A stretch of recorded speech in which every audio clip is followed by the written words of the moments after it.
to say that there is no creator because you don't like what we've done with that idea, that's very akin to saying I don't like apples because applesauce is shitty. Well, that's what we did to the apples. Apples have nothing to do with applesauce in that context, right?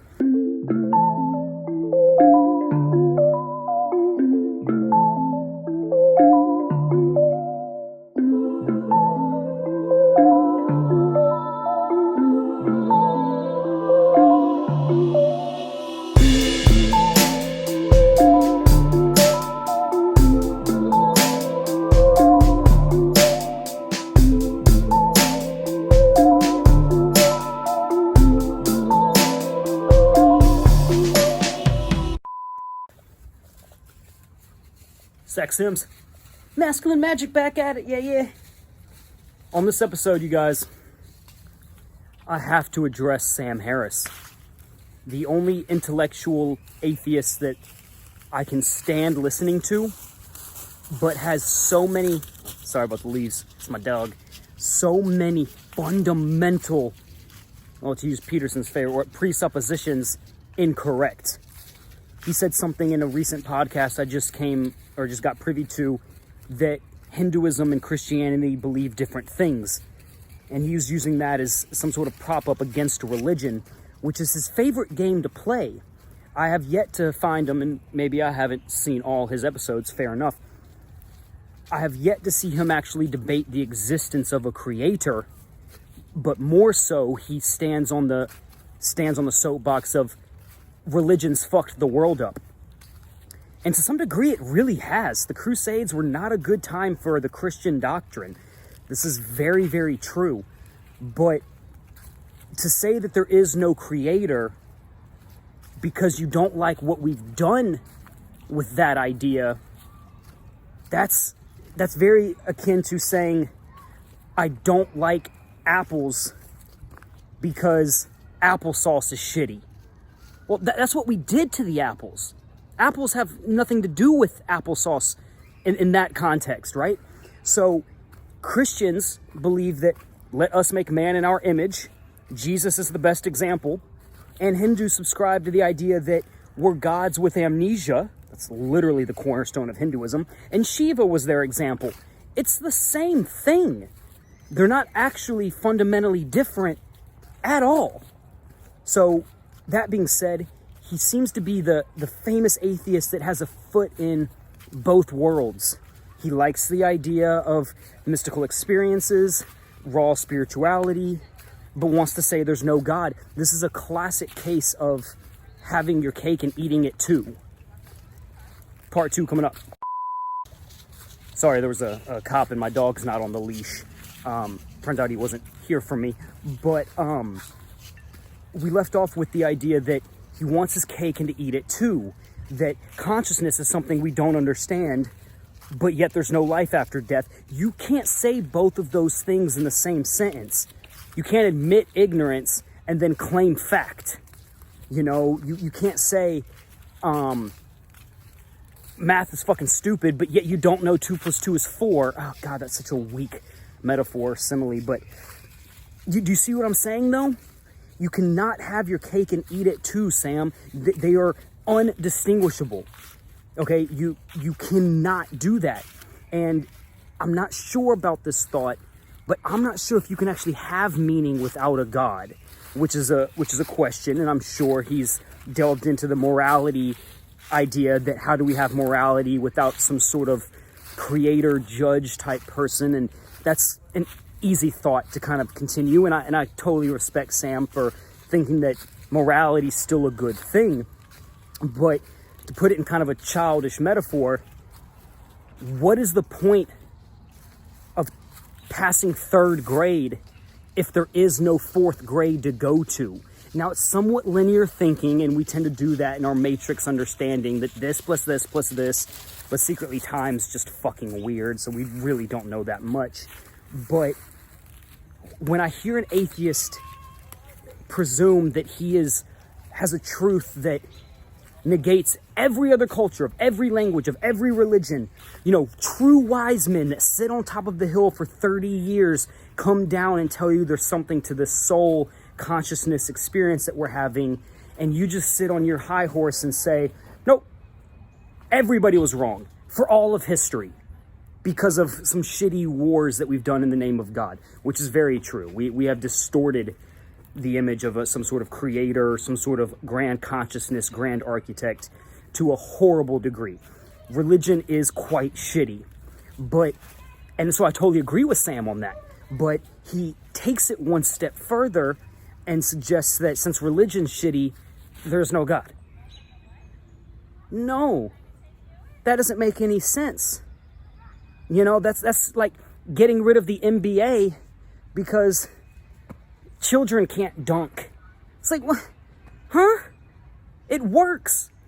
We just kind of fucked it up, or getting rid of the NBA because one basketball is flat. We ruined a basketball, so now we've got to ruin the whole game. It's kind of a weak metaphor that can be torn apart, but the underlying point is solid. You cannot have your cake and eat it too. You cannot believe that you don't understand consciousness, but that consciousness can have cool experiences, but yet no one else has figured it out, written it down, and created some sort of good or bad religion from their findings. It is very, very idiotic to claim atheism when we've been wrestling these questions as a race for 20, 30,000 years with some anthropologists' findings, and they all say there's something. Now, they disagree on opinions. They disagree on details. Come on, Lex. Come on. They disagree on a few things. That's very, very true. But the idea that everybody's coming to the same conclusion, whether they portray it a little bit differently, I don't know. Sam, just separate God from religion. That's the whole thing, Mr. Harris. That's the whole point of this episode. They're not synonymous. Religion's our understanding of it. And yes, we're flawed. These humans are fucked, bro. And I know that just because we used to do it is not a good example of why we should continue to believe in something, because everyone's believed in God. And people will take that and say, well, we used to kill people and slaughter, humans for sacrifices, and we don't do that anymore. No, good. Children grow up. Okay, we were spiritually children back then 20,000 years ago. And that was about survival, because winter will fuck you up. 10,000 years ago, winter was, you'd sacrifice things to witch gods too. If the whole planet went dark with no electricity and all the plants died and everybody was dying around you, you might find yourself to be a little bit, believing in a little bit more magic. Finding yourself akin or slightly more akin to a witch. Because the whole planet's designed to kill you. And that's an interesting thing, Every animal's afraid of us. There's so many poisonous plants. The sun gives us cancer, and the whole planet dies every 9 months. Oh yeah. Religions came to some wrong conclusions, but I don't hate them for coming to such conclusions, because in the grand time scale, I understand. I really do. And remember, let me just go and frame my position. I don't care what God you believe in. Just believe in any of them. Okay? They're all essentially saying the same thing. We do have some fundamentalist Islam that is kind of giving religion a bad rap. That is true. But I heard a really smart person say they haven't gone through the Reformation yet. Catholics have the Dark Ages. Christianity went through it. Jews have some torture in the beginning of the Torah. Okay, so every religion goes through something, and Islam, being the newest one, still has some work to do. Fair enough.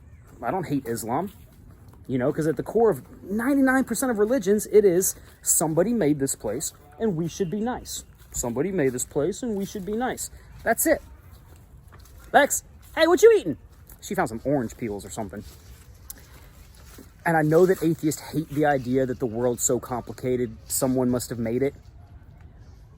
But just because you hate an idea and it doesn't answer your question to your own liking to the degree of which you want, doesn't make it not true. He's a neurologist. You've looked at brains for your entire career, and to think that came from an explosion of nothing is quite patently absurd. It really is. And again, I want to go back to the beginning. I respect him because the dude is quite intelligent, but the lack of separation between a creator spirit of some sort and religion is baffling. I separate them. You get so much closer to the truth when you realize you don't hate God. Or as my father used to say, you don't hate Christianity, you hate Christians. You don't hate the message. How'd my father sum it up?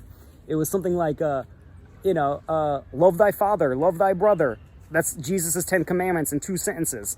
How do you get that wrong? How do you say that's not a good thing?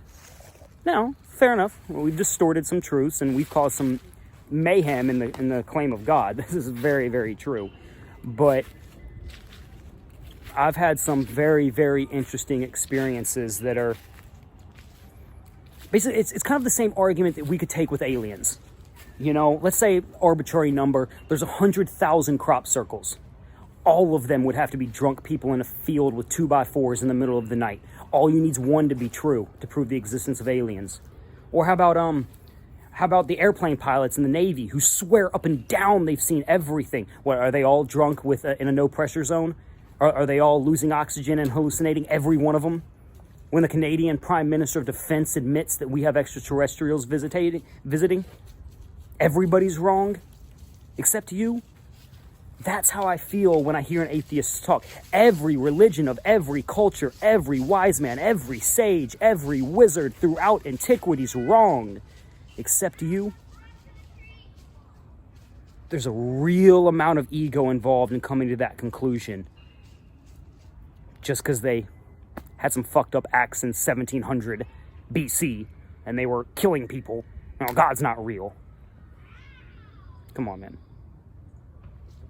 No one discounts children because they throw tantrums at 3 years old. They grow out of it. And mankind is growing out of that horrible, horrible understanding and bickering and tribalism that Peterson always talks about. We're growing out of that. But you don't want to give it all You have a foot in each camp, buddy.